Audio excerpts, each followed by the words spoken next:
Und herzlich willkommen zurück zu Kingdom Hearts Dream Drop Distance in HD. Oh je. Ja, wir sind hier mit Rico unterwegs und ich habe offscreen ein bisschen was versucht bei Rico zu machen. Er hat unter anderem noch ein Level zu bekommen, sehr schön. Am Kommando-Deck bin ich ein bisschen mehr auf Magie gegangen. Ich glaube, ich nehme die Dinge hier sogar komplett raus jetzt, weil, naja. Moment, wie geht's überhaupt? Ja. Nur 4 Stück, weil, ja, wir haben einen relativ hohen Magiewert generell und ich habe gemerkt, bei dem Typen hier wirkt Magie sehr gut, ne? Deswegen ist, glaube ich, die Kombination gar nicht mal so übel. Vor allem, ja, es geht relativ schnell, bis du wieder einsetzen kannst. Beim Ballon-Move, ja, kann natürlich auch den nächsten noch holen und so. Aber ein ganz anderes Problem, wenn man rechts unten sieht, und zwar der Sturz wird gleich ausgelöst. Das ist ein bisschen kacke. Deswegen werden wir gleich rüber zu Sora switchen. Ich habe mir schon überlegt, da wollte er ursprünglich auch mit Riku kurz kämpfen, dann, also testen halt, dann warten, bis der Sturz ausgelöst wird, dann wieder zurück zu Riku. Aber das Problem ist, Freunde, bei Sora geht's weiter. Is that Sora? Sora!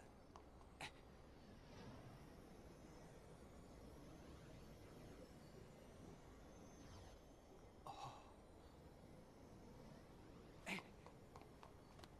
Sora, don't! You've got to wake up! Sora!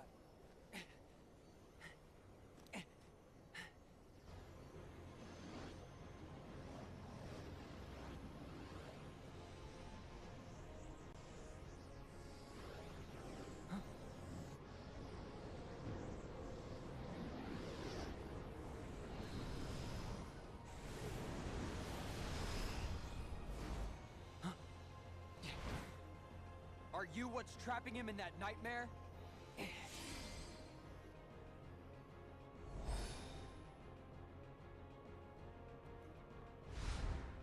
Cause if you are, I'm what nightmares fear.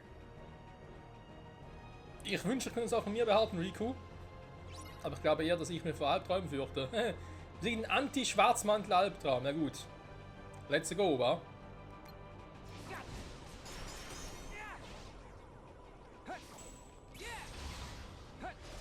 Ein paar neue Fähigkeiten drauf. Tatsächlich. Muss sonst aber vor allem ein bisschen abwarten. Ah, okay.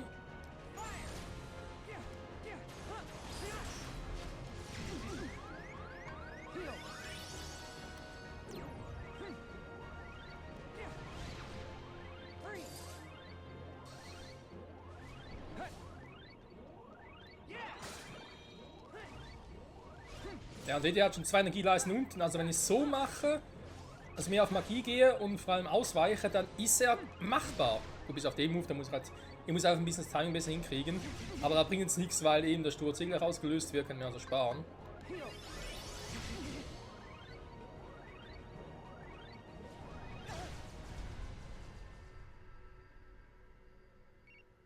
Dann stürzen wir mal, Sportsfreunde. Was man da rüber schicken soll, machen wir hier eine Magnetspirale. Schauen wir ein paar Dinge rüber. Und dann geht es spannend weiter bei Sora. Aufgepasst, guckt mal ganz genau hin, wie Sora aussieht. Wir sind aber gerade den Anfang nochmal drin gelassen im Kampf zwischen Riku und dem anderen Typen. Denn Sora hat sich verändert. Huh? Am I back? Wait! Your Majesty! Donald! Goofy! Huh? Kein Plan, dass gerade irgendwie ein Bug ist im Spiel, ob es wirklich so sein muss, aber Sora ist der Erwachsener. Also so wie am Ende von Kingdom Hearts 2. Huh?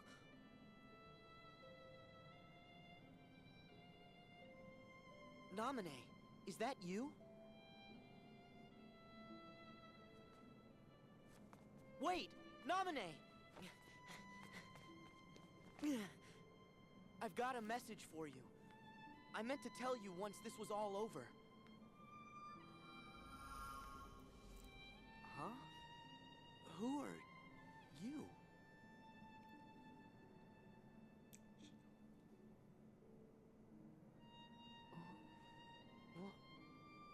Why am I...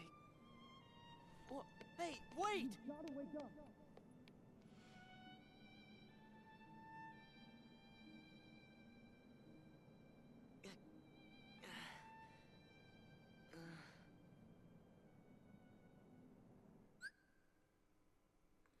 Realitätswandel, Albtraumende. Durchtrennen die weißen Kettenglieder.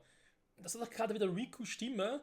Und zwar, wie ich jetzt mal stark vermute, genau von dem Ort aus, wo wir gerade mit Riku sind. Ne? Also zurzeit finden wir uns mit Sora in seinem Traum, bewegen uns mit Sora auch in seinem Traum drin und Riku ist draußen und versucht uns irgendwie zu helfen.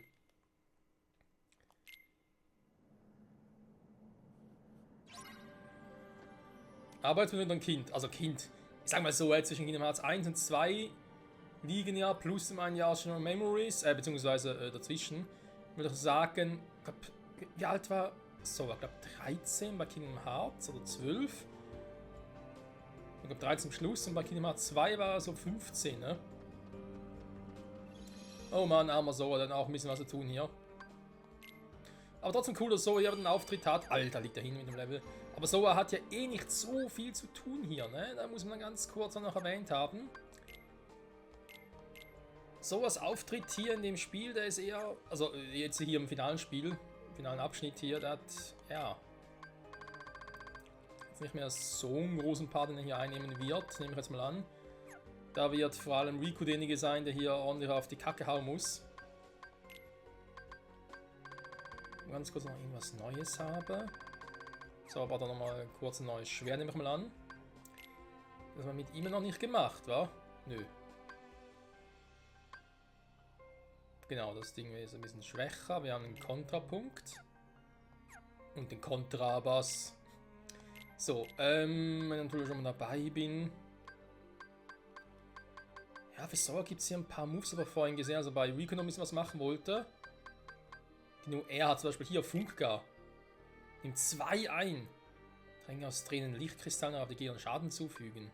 Junge, Junge. Gut, Kollisionsmagie kann eh raus. Und Teil leider gar nicht begeistert. Elektrosturz ist je nach Gegner, kann es cool sein, kann natürlich auch ein bisschen doof sein, deswegen packe ich hier eher wieder ein bisschen mehr Magic rein. Wir haben noch den Ballon-Move. Wobei ich versuche es mit Funkgar, mal gucken, was der kann. Ups, Moment. Einer beinahe vergessen, nee. Vitra muss noch raus und durch Viga ersetzt werden. Vigra, Entschuldigung. Packst noch ein A dazu, ist Viagra.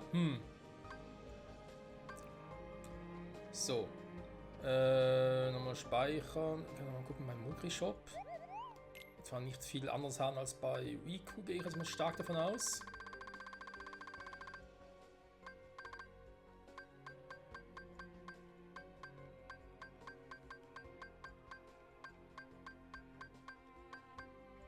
Schonungslose Fantasie, ne? Natürlich auch entsprechend teuer. Wir haben ein bisschen mehr Kohle, ich habe noch oft ein paar Dinge verkauft, die wir 10-fach und so hatten. Und dachte, why not?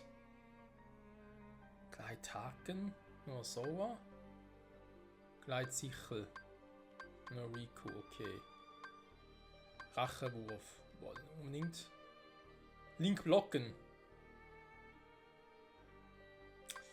Ja, von Geist getroffen wir. Nee, ist mir gerade ein bisschen zu doof. Tatsächlich.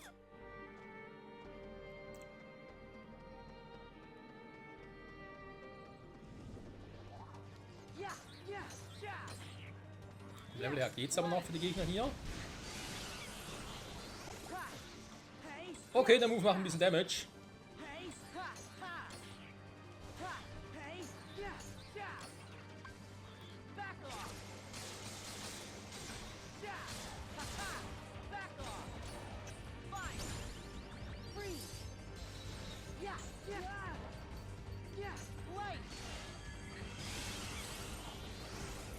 Alter, macht der Move Damage.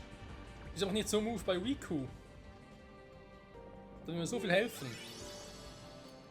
Was sagt das aktuelle Level bei Sora? Bin ich überrascht, dass mit Sora hier noch was machen kann. Oder muss. Okay, das schauen wir es halt.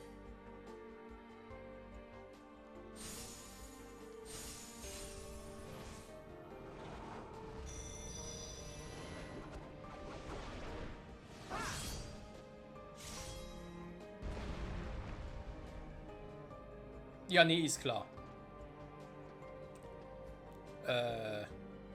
Map, was sagt die Map? Mach weiter. Ja, danke schön für diese scheiß Infos. Mach weiter, mach weiter.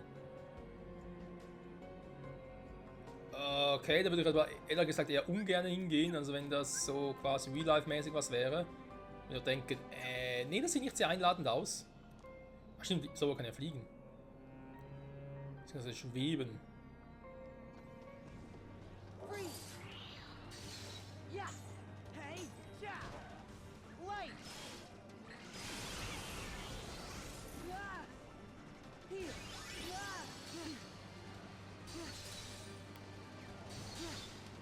So scheiß T-Rex, ey.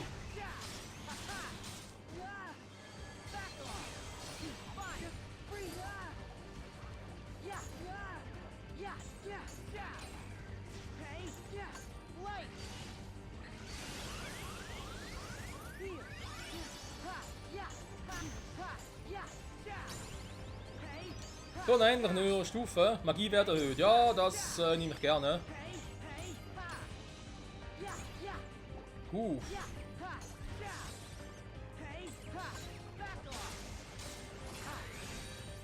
Nochmal kurz durchtrennen. Jetzt, zack. Führe die Energie, gib sie mir.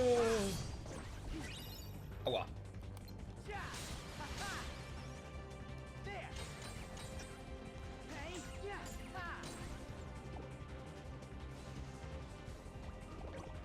Da ist noch einer. Was zum? Ja klar. Unser Funker. Übler Move. Ja gut, so wird sicher. Ja, ist natürlich doof von mir vor zu sagen, ja, das überrascht uns so, wenn er was zu tun hat. Weil er wird als Endgegner sicher Semnis haben. Und wie cool wird es hier noch mit Enzo wieder zu tun kriegen? Oh Gott, da hab ich gar keinen Bock drauf.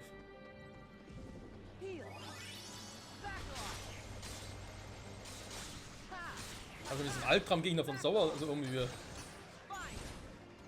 Ja, man da ein bisschen guckt, wie es andere so machen. Es gibt da eben natürlich auch diverse neue Moves, sag ich jetzt mal. Also natürlich gibt es zum Ballon, gibt es noch stärkere Moves, 2 weitere Stufen. Es gibt auch irgendwie so einen Donner-Move, habe ich irgendwie was gesehen. Und zuerst dachte ich, es wäre dieser Funkgar von der Übersetzung her, aber war es dann doch nicht, weil das andere kann Rico nämlich auch einsetzen. Und ja, von dem her bin gespannt, wie wir das noch hinkriegen.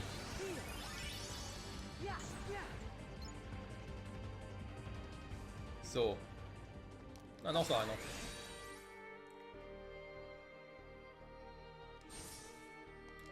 Also die Musik momentan, ne? Erinnert mich ja schon ein bisschen auch an The Last Story. Da gab es auch so gewisse Abschnitte, wo dann so eine ähnlich, sag jetzt mal mehr oder weniger mysteriöse, aber auch traurige Musik gespielt wurde. Oh ja, The Last Story, das ist auch so ein Spiel, wo ich sage, hey, das könnt ihr eigentlich alle so ein paar Monate zocken.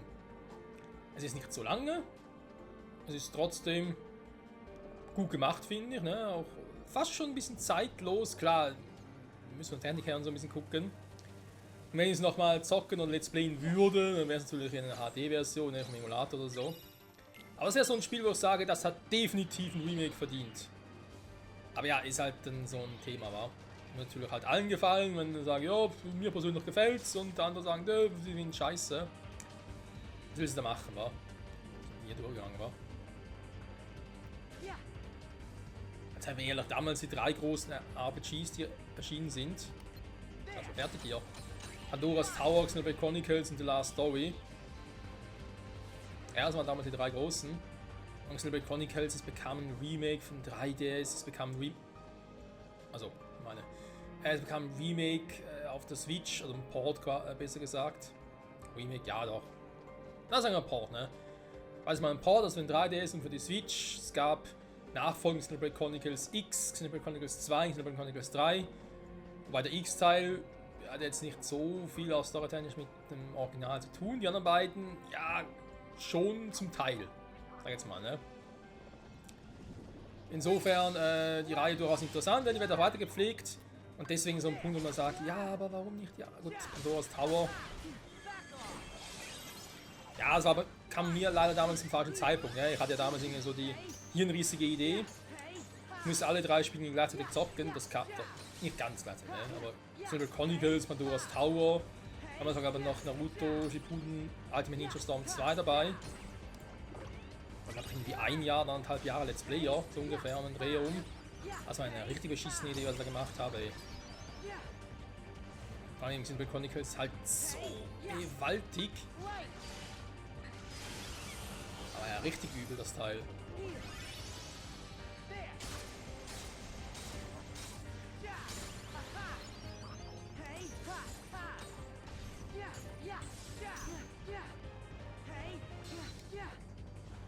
Hey, wo ist er jetzt hin?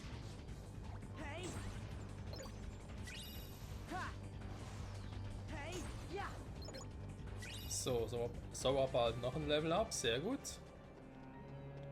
Und ja, deswegen würde ich jetzt sagen, ey, das sind so Spiele, die hätten durchaus irgendwie nochmal einen Port oder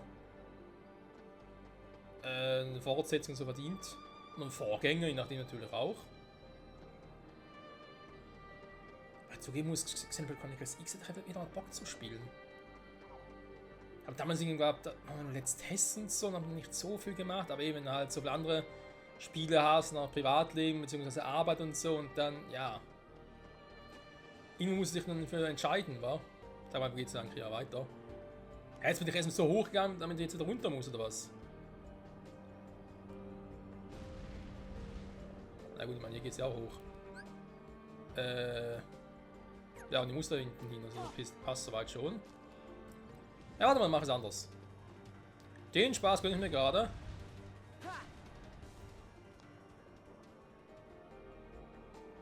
Wenn ich schon schweben kann, kann ich es auch ausnutzen.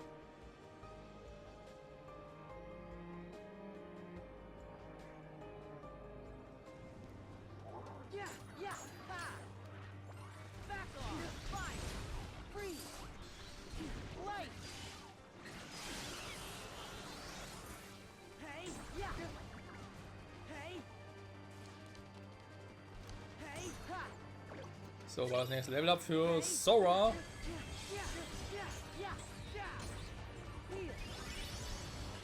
Aber schon erstaunlich, wie das Ganze sich jetzt hier entwickelt, war. Zum Beginn war es wirklich so, Sora, Riku machen beide dasselbe. Quasi in einer gespiegelten Welt mit zum Teil anderen Gegnern. Zum Teil aber auch dieselben. Und jetzt wirkt es halt eher so, als wäre jetzt Sora derjenige, der, ja, bei dem man versucht, in die Dunkelheit zu ziehen. Auch hier mit den ganzen Träumen und so. Ich meine, klar, das Spiel heißt Dream Drop Distance, bezog ich aber zunächst bezog ich irgendwie auf den Anfang des Spiels. Weil ja scheinbar alle gepennt haben, irgendwie, geträumt haben. Jetzt sieht es aber eher so, als würde es vor allem auf Sora beziehen, wa? Also wäre Riku derjenige, der ihn retten müsse. Sora ist der pennt hier, also was ein bisschen wie bei Chain of Memories und 358 over 2 Days. Ich sage jetzt mal in Kombination war, weil Chain of Memories war noch ein bisschen was anderes. War ja nicht nur das, aber trotzdem. Es ging dann irgendwie in diese Richtung. So sparen kann ich ja noch nicht, das ist noch nicht nötig. Jetzt kommt Samus. Nein, wieso sagt er was? Come on, wait up. Who are you?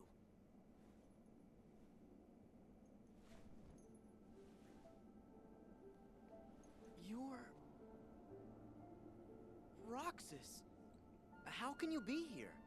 Am I dreaming? Come on, say something. This could have been the other way around. Huh? But it really has to be you. What do you mean? There are so many hearts that are connected to yours. You're me, so you can feel what I felt. No. Roxas, you're you. We're not the same. I wanted to tell you that. That you deserve as much as I do to be your own person. Sora, see? That's why it has to be you.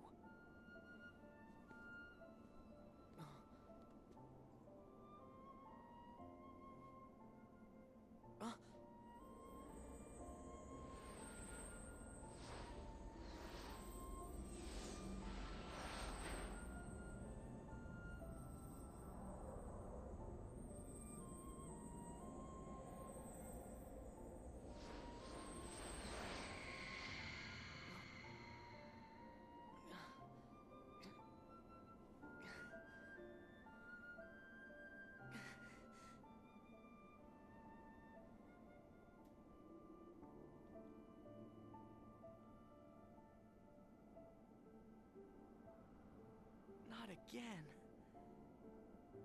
Did they cause all this pain? What do you want me to see? Sora, don't chase the dreams. They'll lead you nowhere. Just to an abyss you'll never be able to wake up from.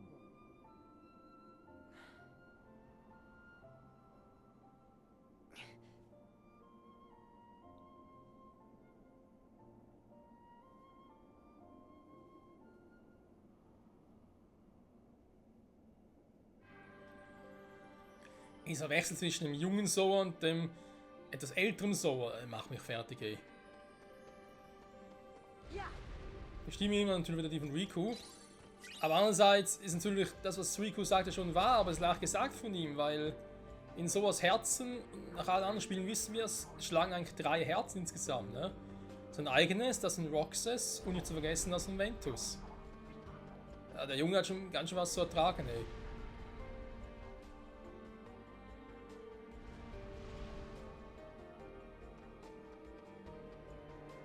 Ja, schön. Jetzt wollen wir in die Häuser schlagen, oder was?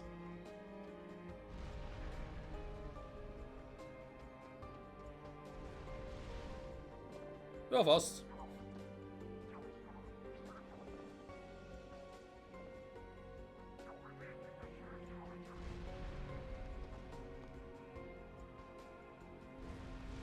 Ah, ja, typisch. Die Welt niemals war. Junge, die ist hier creepy.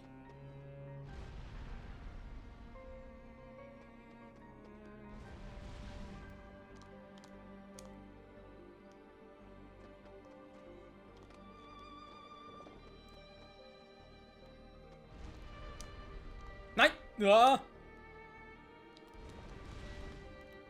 Mist.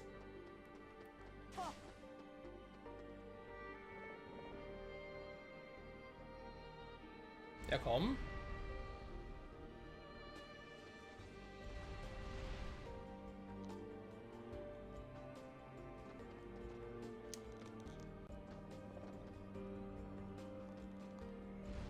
So.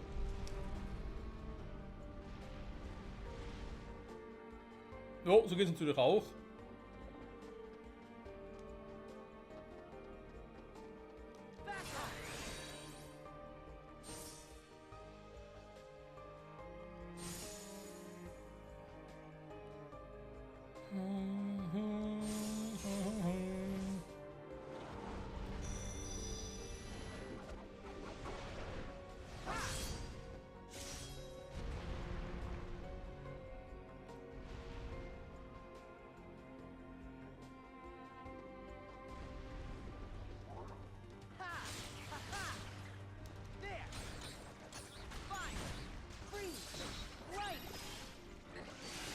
Lightning Attack!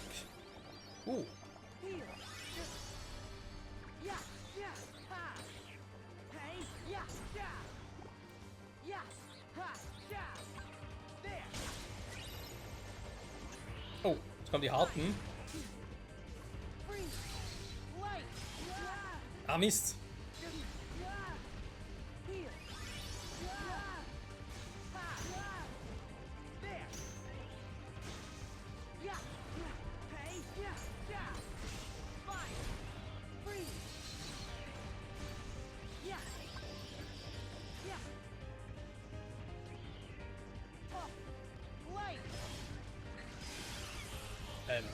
Sturz schon wieder? Okay, der Weg ist aber wesentlich schneller, wa?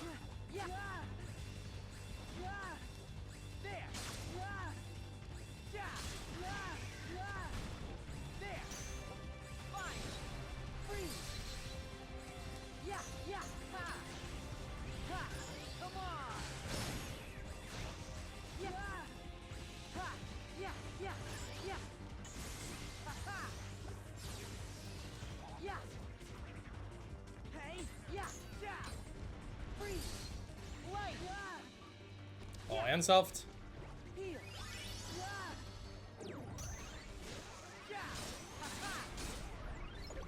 So, haben wir es gut. Man kann schon mal weiter. Nachher nicht wieder denselben Kampf ausfechten muss. Okay, dann sind wir hier. Ich muss irgendwo da rüber. Was heißt nur, ne? Oh. Was? Schafft ey. Und das nicht überspringen kann hier. Ah, nachher muss man mit Rico wieder gegen den Albtraum 4 kämpfen. Oh ne. Gut, zum Glück sind wir bei 25 Minuten schon, dann kann das irgendwie vielleicht ein bisschen skippen.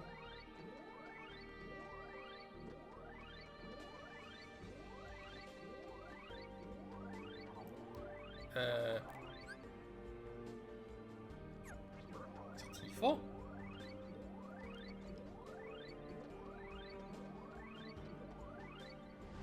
Und dann muss das so. Naja. Shit happens, Freunde, shit happens. So.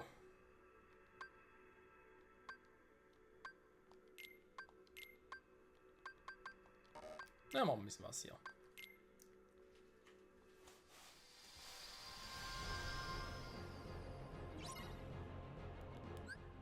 Ja.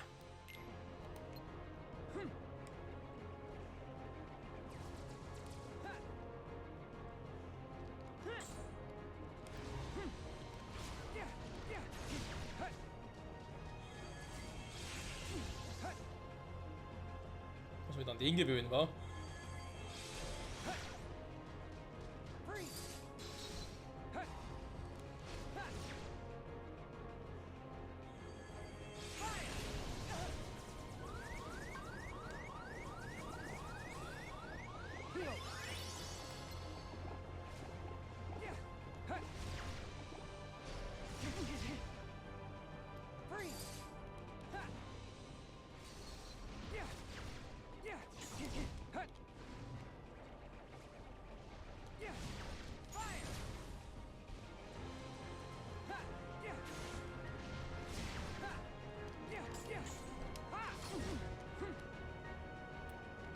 Junge, der tut mir auf den Sack, hey.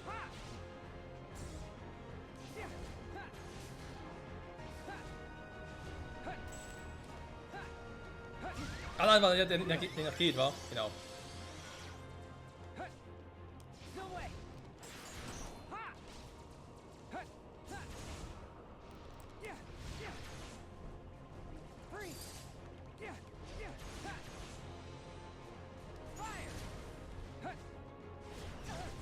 Ja.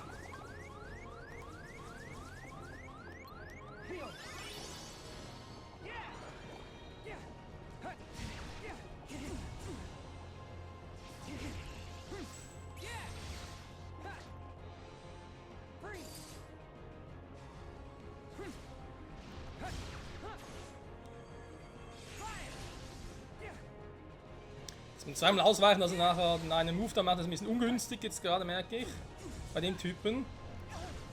Weil er Moves macht, der eigentlich gar nicht will. Die machen bei dem Typen überhaupt no damage. Das kriege ich eigentlich nicht raus, ey.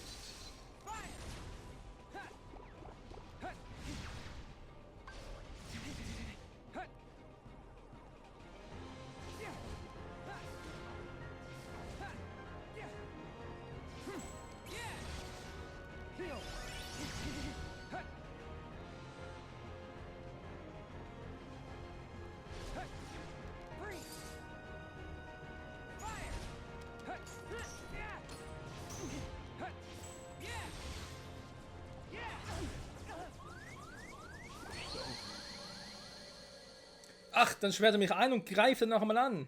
Die feige Sau. Na, warte. Naja, das kann ein bisschen dauern, Freunde.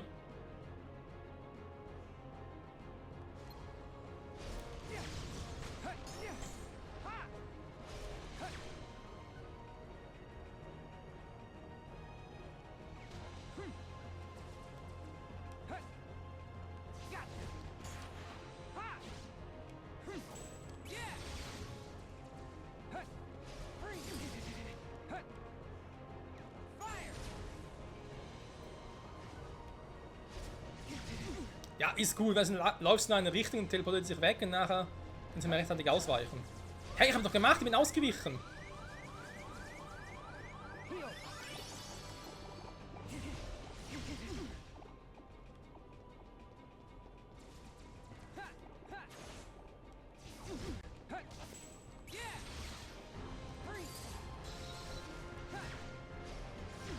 Ja, klar zueinander, ist klar. Mann, ich bin ausgewichen. Was soll der Scheiß?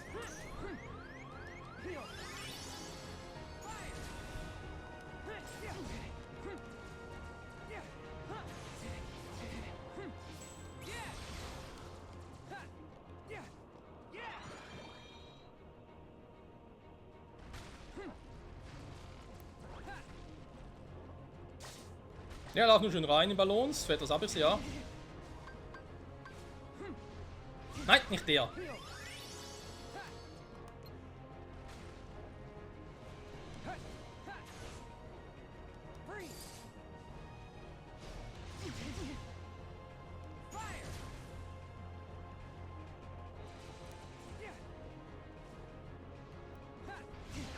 Ja!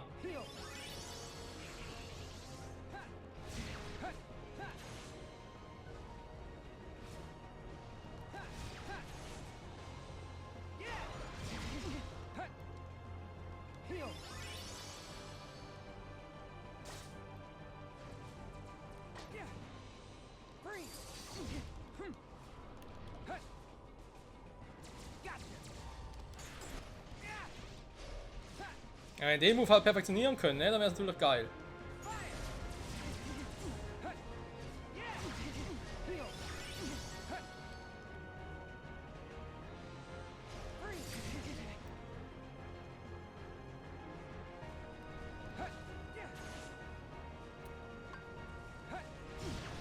Ja!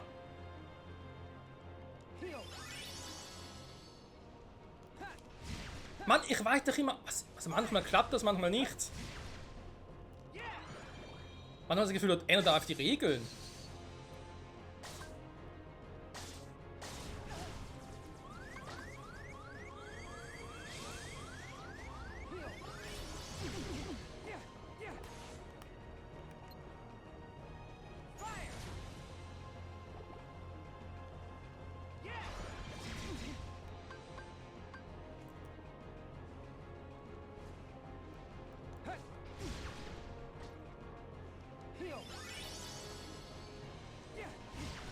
Alter, kannst du nicht mehr ausweichen? Vorher ging's noch.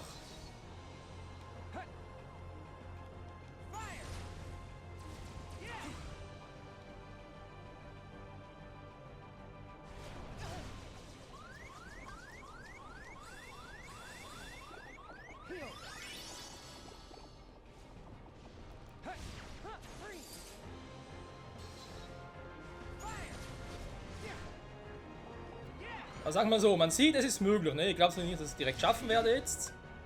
Oder irgendwas passieren wird, was, naja. Wenn sowas passiert in der Art oder so.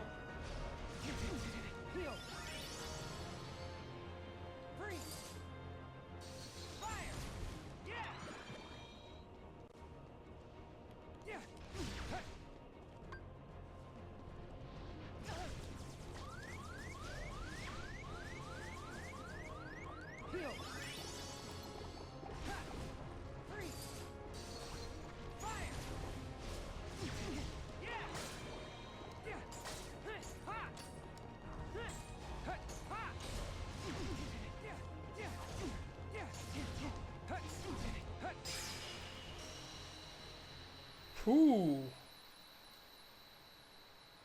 Also natürlich geht's besser, ne? Da müssen wir gar nicht drüber diskutieren. Aber hey.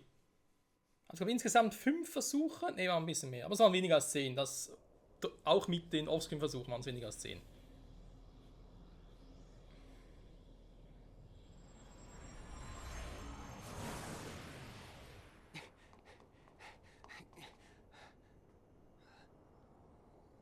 Sora, don't chase the dreams.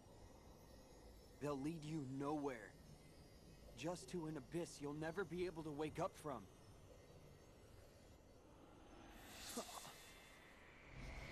What? What's going on in Sora's world? Why won't he open his eyes? Is he still in the nightmare? That is right. Huh? Ansem! Sora could no longer wake up. no matter how many nightmares you consume. You cannot wake someone who has fallen into the chasm of dreams. What? Dreams hold our memories. Sleep holds our dreams. And darkness, it holds our sleep. Sora's heart belongs to the darkness now. Sora would never give in to the darkness! But you feel it, don't you? This world, the nightmare, the abyss. Why haven't you returned to the reality whence you came? No.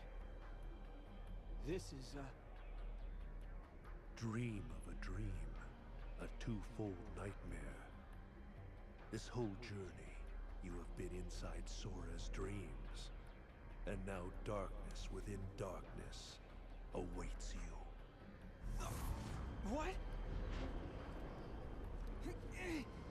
No! I can't get loose! Ah!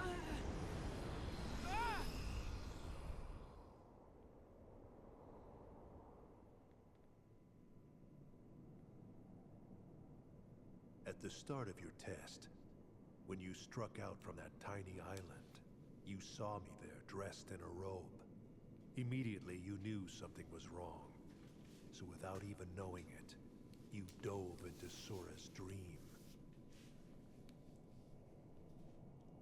And you became exactly what that sigil on your back represents. A dream eater to protect Sora from nightmares. Me? I'm a dream eater? Correct. But you failed to protect him. After all your efforts to command the darkness and protect those you cherish, it is a shame you locked that power away in the end. Except... it's not over. I can still save Sora. So you understand what to do. Set the darkness in you free, and you can rescue your friend. Ansem. Or... Xehanort. You used to be a Keyblade wielder. But darkness stole your heart. And the Keyblade with it. Don't you see? That's half the reason I'm even on this journey. After allowing darkness into my heart, am I still fit to wield the Keyblade? Even after locking you away. Here you are, haunting me again. So I get it now. There's no point in trying to hold the darkness back.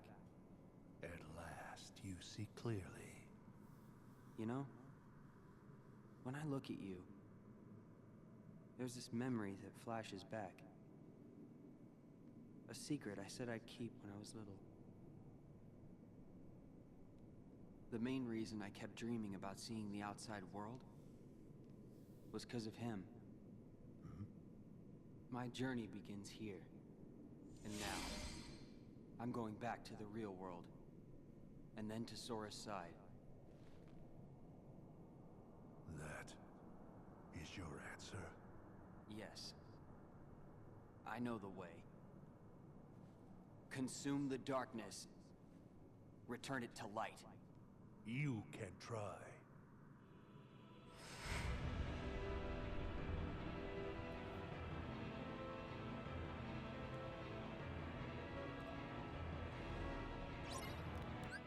Erstmal starke Worte, Riku. Respekt. Mit dem Typen, wo er meint, ne, dass er damals jemanden auf der Insel gesehen hat, das war garantiert Terror. Ich kann mich zwar gar nicht mehr an das Versprechen erinnern, dass es Terror damals gab, es muss Terror gewesen sein, als anderes fällt mir gerade nicht dazu ein. Und wieder zu der ganzen Situation hier mit Sora, wenn du es in Anführungszeichen mit Xehanort dem ganzen Ding passen, was sich ja langsam aber sicher zusammenfügen wird. Ja, jetzt also gegen Ansem, super, ich dachte gerade, hey cool, ich kann mit Riku ein bisschen weiter zocken, und er wird direkt zu Sora teleportiert. Klar, es ist schön, dass der Soras Ereignis zu dem Zeitpunkt, die von Riku quasi parallel gerade stattfinden. Das ist schon schön mit dem, hey, ich sturz rüber und so. Aber jetzt muss er direkt ohne zu sparen gegen Ansem ran. Oh nein. Ich habe sicher die falschen Moves drauf und so. Und das Problem hierbei ist, ich muss weiter zocken jetzt. Also müssen, in Anführungszeichen. Weil, wenn ich jetzt einfach sagen würde, kein Bock mehr, ich beende das Spiel. Oder starte von ganz vorne, lande ich wieder dort, wo ich zuletzt gespeichert habe. Und das war ja bevor ich den Albtraum, der Anti-Albtraum-Dingsbums besiegt habe. Das heißt, ich muss jetzt weiter zocken, bis ich wieder zu Sora rüber switche, hoffe, dass ich bei Sora irgendwie wieder speichern kann. Und dann von Sora wieder einen Sturz auslösen und zu Riku zu kommen, damit der Einzeln besiegen kann. Das ist gerade, Alter. Kann ein bisschen hin und her. Einfach wieder mal sein. Freunde, trotz allem Dank fürs Zusehen. In diesem Part geht es hier weiter im Kampf gegen Ansem. Ich meine, klar, wir haben ihn schon mal besiegt bei Kingdom Hearts 1. Jetzt war es mit Dream Drop Distance wieder. Gut, damals war es mit Sora, nicht mit Riku. Ein anderes Thema. Und ja, ich sag mal so, ich weiß ja, was ungefähr noch für Typen kommen. Ich weiß nicht, welche Reihenfolge und so, ich weiß ja, wer alles kommt. Und ich habe mir, wenn ich das richtig gesehen habe, alleine auch schon daran, wie lange man jeweils einen Gegner hatte, glaube ich, war der Anti-Albtraum-Gegner schwieriger für Riku als jetzt der Typ hier. Also gute alte Ansem. Gerade auch wegen den Todesmoves, weil dieser Anti-Albtraum-Ding, der blieb natürlich ein bisschen auf Distanz. Nahkampfangriff und so haben nicht viel Damage gemacht, aber er hatte so 2-3 Moves, wenn die mal erwischt haben. Ui, die haben Damage gemacht, ey. Naja. Wird spannend, Jochen bleibt dabei. Nächster Part geht's hier weiter und ja, ich sag's noch, wir sind im großen Finale von dem Spiel. Obwohl es das Finale ein bisschen länger streckt, okay. Aber bevor wir uns durchhaben und bald wieder auf die Reise mit Aqua können und dann hoffentlich auch schon demnächst bald mit Kingdom Hearts 3 loslegen können. Oh ja, bis zum nächsten Mal und ciao zusammen.